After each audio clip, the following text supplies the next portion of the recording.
Hi everyone. आज की इस वीडियो में हम लोग बात करने वाले हैं ट्रेडिंग साइकोलॉजी की। इससे पहले हम लोग पार्ट 1 कर चुके हैं। आज हम लोग पार्ट 2 के अंदर कुछ रूल्स को डिफाइन करेंगे कि हमारी ट्रेडिंग साइकोलॉजी को किस तरीके से हम लोग स्ट्रेंथन करें। देखिए, ट्रेडिंग साइकोलॉजी को अगर आपको स्ट्रेंथन करना है और कुछ रूल्स की बात करनी है, तो पहले तो हम लोग कुछ रूल्स बनाते हैं और उसको वन बाय वन एक्सप्लेन करते रहेंगे। देखिए, फर्स्ट रूल जो आपको डिफाइन करना है वो होता है नंबर ऑफ ट्रेड्स, कि मैं दिन के कितने ट्रेड्स लूंगा। देखिए, अगर आप बिगनर हो तो आपको 2 ट्रेड से ऊपर नहीं लेने चाहिए ट्रेड्स। आपको हमेशा, आपकी छोटी कैपिटल है तो उस कैपिटल का मैनेजमेंट करना आना चाहिए। फर्स्ट आपको नंबर ऑफ ट्रेड्स डिफाइन करने हैं। देखिए, अगर आप दिन के 20 ट्रेड ले रहे हो लेकिन आपको प्रॉफिट 5 में ही हो रहा है, तो आपका रिस्क मैनेजमेंट वहां पे नहीं रहेगा। तो आपको हमेशा ट्रेड लेते वक्त नंबर ऑफ ट्रेड्स पहले डिफाइन करने पड़ेंगे, तभी आप अच्छे से काम कर पाओगे। तो ऐसे होता है कि मैम नंबर ऑफ ट्रेड तो डिफाइन कर लिए कि मैं दिन के 2 ही ट्रेड्स लूंगा, 2 ट्रेड्स अ डे। काफी लोगों का ऐसे क्वेश्चन होता है कि मैम अगर दोनों में लॉस हुआ तो, या फिर दोनों में प्रॉफिट हुआ तो। देखिए, आपकी यहाँ पे 3 सिनारियोज बनते हैं। एक तो आप दोनों में प्रॉफिटेबल बनो, तो भी आपको सिस्टम क्लोज करना है और निकल जाना है मार्केट से। अगर ऐसे हुआ कि आपका दोनों ट्रेड्स में लॉस हुआ, तो भी आपको सिस्टम क्लोज करके निकलना है। ऐसे नहीं कि दोनों में लॉस हुआ है बोल के हम लोग उसके ऊपर और एक्स्ट्रा ट्रेड लेते जा रहे हैं। इस चीज की वजह से काफी लोगों के पोर्टफोलियोज वाइप ऑफ हुए हैं, कैपिटल पूरी खत्म हुई है। अगर आपने 2 ट्रेड्स में प्रॉफिट बनाया है, लॉस बनाया है, एक में प्रॉफिट एक में लॉस है, डजेंट मैटर्स। आपने डिफाइन किया है 2 ट्रेड्स लेने हैं तो 2 ही ट्रेड्स लेने हैं। आपने उसके बाद कोई भी ट्रेड नहीं एग्जीक्यूट करना है, भले ही वो प्रॉफिट में हो या लॉस में हो, क्योंकि वही मेन रीजन है आपके ओवर ट्रेडिंग स्टार्ट होने का। आपने लॉस कर लिया तो हम लोग ईगो में आते हैं, मैंने लॉस करा है तो मैं इसको रिकवर करके जाऊंगा। याद रखना, 95% केसेस में वो लॉस रिकवर होने की बजाय वो आपका बढ़ना स्टार्ट हुआ है। अगर आपने ये एक्सपीरियंस किया है तो मुझे कमेंट में पक्का बताना कि क्या आपने ये एक्सपीरियंस किया है कि आपने ओवर ट्रेडिंग में लॉस, आपका लॉस रिकवरी की बजाय आपने लॉस बढ़ाया है। अगर ऐसे हो रहा है तो पहले डिफाइन करने पड़ेंगे आपको कितने ट्रेड्स करने हैं। सेकेंडली, आपको एवरीडे नई स्ट्रैटेजी को स्विच नहीं करना है। आपको एटलीस्ट 3 मंथ्स एक स्ट्रैटेजी को ट्रेड करना ही करना है। देखिए, अगर ऐसे हो रहा है कि आपने किसी स्ट्रैटेजी पे काम किया और वो स्ट्रैटेजी आपके दोस्त या फिर आपके कलीग्स के लिए अच्छे से काम कर रही है, बट आप उसमें लॉसेस कर रहे हो, तो रीजन आपकी स्ट्रैटेजी नहीं है, आपका माइंडसेट है। आपको माइंडसेट चेंज करना पड़ेगा। याद रखना, एटलीस्ट 3 मंथ्स आपको डेडिकेटेडली एक स्ट्रैटेजी के लिए देने चाहिए। फिर उस 3 मंथ्स के डेटा के ऊपर डिफाइन करो कि आपको उस स्ट्रैटेजी में आगे और इन्हांसमेंट करनी चाहिए, फिर या फिर स्ट्रैटेजी को ड्रॉप करके अगली स्ट्रैटेजी या फिर नई स्ट्रैटेजी बनानी चाहिए। देखिए, हमेशा आप, ऐसे देखा गया है कि हम लोग एवरीडे किसी का सुन के नई नई स्ट्रैटेजीज बनाते रहते हैं। तो एवरीडे नई स्ट्रैटेजी नहीं यूज करनी है मार्केट में। एटलीस्ट 3 मंथ्स आपको उस स्ट्रैटेजी को यूज करना है, कोई भी स्ट्रैटेजी हो मार्केट की। याद रखना, स्ट्रैटेजी ऑलवेज प्रॉफिटेबल होती है, बट उसको यूज करने का हमारे पास तरीका गलत होता है काफी बार। तो ये नहीं करना है, हमें एटलीस्ट 3 मंथ एक स्ट्रैटेजी का बैक टेस्टिंग करना है। देखिए, अगर आप बैक टेस्टिंग अच्छे से कर गए तो आपको पता चलेगा कहाँ पे लैग्स आ रहे हैं, किस जगह पे आपको इम्प्रूवमेंट की जरूरत है और किस जगह पे आपको इसमें काम करना चाहिए।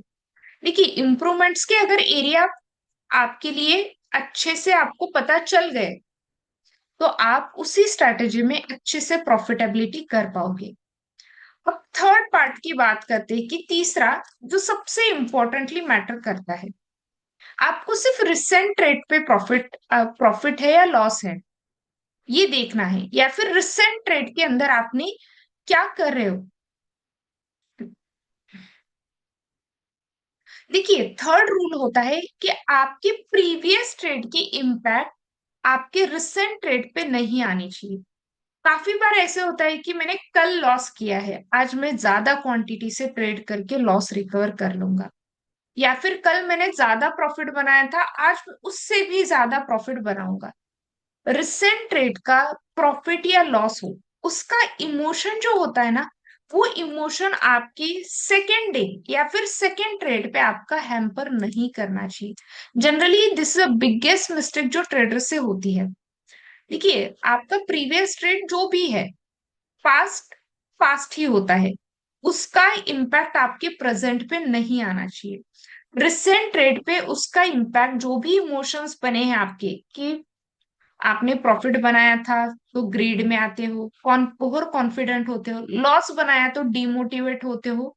तो याद रखना, प्रीवियस ट्रेड का जो भी इमोशन का इम्पैक्ट है, वो करंट ट्रेड पे नहीं आना चाहिए। अगर ऐसे हो रहा है कभी कि मैं बार बार उसी ट्रेड के बारे में सोच रहा हूँ या उसी दिन के बारे में सोच रहा हूँ जो मेरा सबसे बड़ा लॉस मेकिंग डे था या लॉस मेकिंग इवेंट ट्रेड था, अगर ऐसे हो रहा है, टेक अ ब्रेक।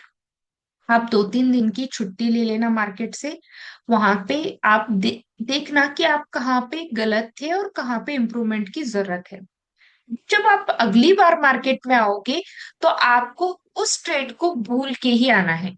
क्यों भूल के आना है? Forget it always. Previous trade को फॉरगेट करना जरूरी है, क्योंकि वो ट्रेड आपकी साइकोलॉजी या फिर आपके माइंडसेट पे सबसे ज्यादा मैटर करेगा, और वही माइंडसेट से अगर आप ट्रेड करोगे तो दिक्कत आएगी।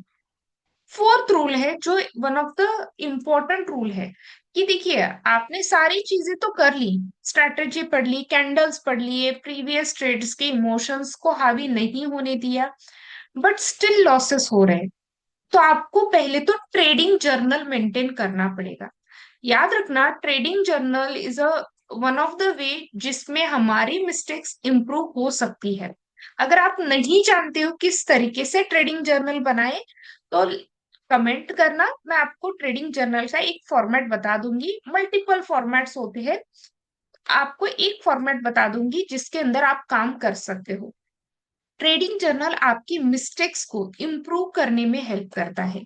याद रखना, एवरी डे से आपको मेंटेन करना है फॉर एवरी ट्रेड। ऐसे नहीं कि पूरे वीक के एक ही दिन आके आप सारे के सारे ट्रेड्स लिख रहे हो, ऐसे नहीं करना है। आपको डेली आपके ट्रेडिंग जर्नी का 5 मिनट्स ट्रेडिंग जर्नल को देना ही देना है। क्योंकि अगर आप ये नहीं दे पाए ना, तो फिर वहां से सबसे ज्यादा आपको दिक्कत होगी।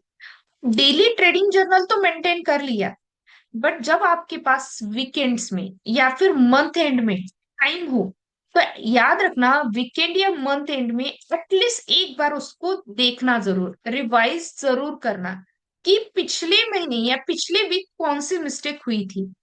उन मिस्टेक्स को हम लोग किस तरीके से चेंज कर सकते हैं, मतलब हम उसको इम्प्रूव कैसे कर सकते हैं, ये आपको पता होना चाहिए। देखिए, ट्रेडिंग जर्नल मेंटेन करके रखना और उसको रिवाइज कर करके उन मिस्टेक्स को इम्प्रूव करना सबसे ज्यादा एक ट्रेडर का काम होता है, और वहीं से एक अच्छी ट्रेडिंग जर्नी की स्टार्ट हो सकती है।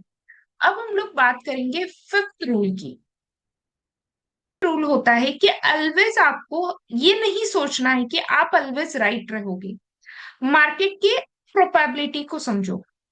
आपने कोई पैटर्न सीखा है, जनरली ऐसे होता है कि कोई इंसान अगर पैटर्न सीख रहा है, तो उसको लगता है कि ये पैटर्न 100% टाइम वर्क करेगा। वो किसी कैंडल पे ट्रेड कर रहा है, तो उसे लगता है कि ये पैटर्न हमेशा 100% ऑफ द टाइम वर्क करेगा। ऐसे नहीं होता है। याद रखना, ऑलवेज आपको मार्केट की स्ट्रैटेजी का या पैटर्न का विन रेट समझ के काम करना पड़ेगा।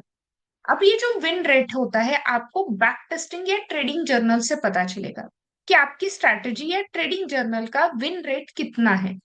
देखिए, अगर मैं बात करूं तो जनरल वे में मार्केट में किसी भी स्ट्रैटेजी का विन रेट 40% से लेके वो हो सकता है 60 या 70%। इससे ऊपर बहुत कम स्ट्रैटेजीज है जिसका विन रेट होता है। अगर आपकी स्ट्रैटेजी इतना भी विन रेट दे रही है, then you have a very very good strategy. उसके ऊपर सिर्फ हमारी गलती ये होती है कि हम लोग सही से रिस्क मैनेजमेंट नहीं करते हैं। अगर आपका विन रेट इतना भी है 40 60 70%, तो आपके पास बहुत अच्छी स्ट्रैटेजी है। सिर्फ आपका गलत हो रहा है रिस्क मैनेजमेंट में। आप किसी ट्रेड में बहुत बड़ा रिस्क ले रहे हो, किसी ट्रेड में बहुत छोटा रिस्क ले रहे हो। आपको रिस्क मैनेजमेंट में इक्वली रिस्क को हमेशा होल्ड करके चलना है। मतलब हमेशा रिस्क को भी इक्वली डिस्ट्रीब्यूट करके चलना है।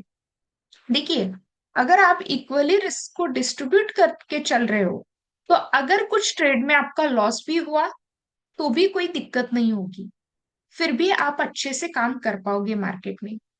उसके बाद देखिए, आपको इन 5 रूल्स के साथ साथ आपको कुछ चीजें हमेशा याद रखनी है। पहली चीज, होप में काम करना नहीं है। होप में ऐसे होता है, जनरली जो ऑप्शन ट्रेडर है वो समझ जाएंगे। जनरली हमें लगता है कि आज तो निफ्टी को ऊपर ही जाना है, तो हम लोग ऊपर का ट्रेड विदाउट टेक्निकल्स देखे काम करते हैं, विदाउट ऑप्शन चेन को देखे काम करते हैं। ये ऐसी चीज पे काम कर रहे हैं कि जो हो भी सकती है, नहीं भी हो सकती है। 50-50% इसके चांसेस होते हैं। तो आपको जब ट्रेड करोगे तो कभी भी होप में काम नहीं करना है, क्योंकि hope is a best biggest enemy in the market. अगर आपका बिगेस्ट इनिमी कोई है, स्पेशली ऑप्शन ट्रेडर का, वो होप है कि मुझे लगा ऊपर जाएगी या नीचे गिरेगी, उसके ऊपर ट्रेड लेना। always use the don't use the hope, always work with the technical charts या फिर मार्केट के डेटा को यूज करना। याद रखना, मार्केट का डेटा या टेक्निकल चार्ट्स के से ज्यादा आपको मार्केट में क्लियरिटी कोई नहीं दे सकता है। तो फर्स्ट होप की जगह आप इनको लर्न करो, मार्केट का डेटा क्या बताता है एंड टेक्निकल चार्ट्स क्या बता रहे हैं, क्योंकि ये टेक्निकल चार्ट्स ही आपको बता सकते हैं मार्केट में। आपके मल्टीपल इंडिकेटर्स पे काम करना छोड़ दो, चार्ट्स को देखना पसंद करो। कि अगर आपने मल्टीपल इंडिकेटर्स भी लगाए तो भी आप लॉस कर सकते हो, क्योंकि एवरी इंडिकेटर का काम अलग होता है। और एवरी इंडिकेटर का जनरली लीडिंग और लैगिंग दो पार्ट्स होते हैं। अगर आपका इंडिकेटर लीडिंग है तो याद रखना, वो आपको थोड़ा अच्छा डेटा दे सकता है। लैगिंग है तो समझ लेना वो आपको लेट डेटा देगा। आप उसके ऊपर अगर एंट्री एग्जिट कर रहे हो तो फिर आपको मार्केट में लॉसेस हो सकते हैं। तो आपको इंडिकेटर्स पे डिपेंडेंट नहीं रहना है, कि आपको इंडिकेटर पे डिपेंडेंट नहीं रहना है। आपकी डिपेंडेंसी इंडिकेटर के ऊपर नहीं होनी चाहिए, क्योंकि इंडिकेटर्स लैगिंग भी हो सकते हैं, लीडिंग भी हो सकते हैं। अगर लैगिंग हुआ तो आपको वो लेट डेटा देगा। आपको सिर्फ हमेशा अगर फॉलो करने हैं तो लीडिंग इंडिकेटर्स को फॉलो करो। नहीं तो मार्केट के कुछ टेक्निकल कॉन्सेप्ट्स होते हैं, लाइक द मार्केट के स्ट्रक्चर को समझो। मार्केट स्ट्रक्चर्स के अंदर सबसे ज्यादा इंपॉर्टेंट होता है कि आप मार्केट के चार्ट्स को देखो। मार्केट कहाँ पे ट्रैप करती है, कहाँ पे एसएल सबसे ज्यादा होते हैं, मतलब लिक्विडिटी कहाँ पे होती है, ये सबसे ज्यादा पहले लर्न करो और उसके बाद ट्रेड करो। अगर आपको यहाँ पे डर लग रहा है, देखो इंडिकेटर मोस्टली, मैं ऐसे नहीं कह रही हूँ कि सारे इंडिकेटर्स गलत है, but indicator mostly lagging datas होते हैं। वो जनरली प्राइस और वॉल्यूम के कॉम्बिनेशन के बाद बनते हैं। पहले प्राइस और वॉल्यूम ही देखना सीख लो, उसके बाद ट्रेड कर लेना। तो याद रखना, ट्रेडिंग साइकोलॉजी के अंदर हम लोगों ने एक छोटा सा 7 रूल्स की बात की है कि हम लोग ये उनको फॉलो करेंगे मार्केट में, ताकि हमारी ट्रेडिंग साइकोलॉजी इंप्रूव हो सके। अगर आपने फर्स्ट पार्ट नहीं देखा है इसका, तो मैं लास्ट में लिंक दे दूंगी, इसका आप फर्स्ट पार्ट देख लेना, क्योंकि that is a very important and connected with this one. तो आप उसे जरूर देखना। होप कि ये वीडियो अच्छा लगा हो। थैंक